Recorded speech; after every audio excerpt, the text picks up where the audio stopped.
Hi అండి అందరికీ. అయితే ఈరోజు వీడియో వచ్చేసి ఉలవచారు ఎలా చేయాలి అని చూపిస్తాను, చూడండి. అయితే ఈ చారు చేయడానికి మనం ఒకరోజు ముందుగానే ఆ ఉలవలు అనేవి నానబెట్టుకోవాలి.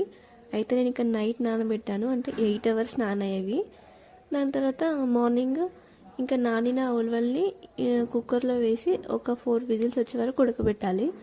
ఉడికిన తర్వాత ఉలవల్ని ఇంకా వాటర్ని సపరేట్ చేసుకోవాలి ఒక స్ట్రైనర్ తీసుకొని.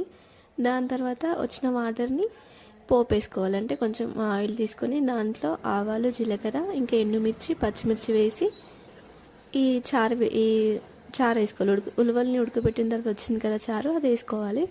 వేసిన తర్వాత అది బాగా మసిలిన తర్వాత కొంచెం చింతపండు తీసుకొని, చింతపండు అనేది మరీ పలసగా ఉండకుండా కొంచెం గుజ్జులాగా ఉండాలి. అప్పుడు తీసుకొని ఆ చింతచారుని మరుగుతున్న ఉలవచారులో వేసి 20 మినిట్స్ మరగనిస్తే ఉలవచారు రెడీ.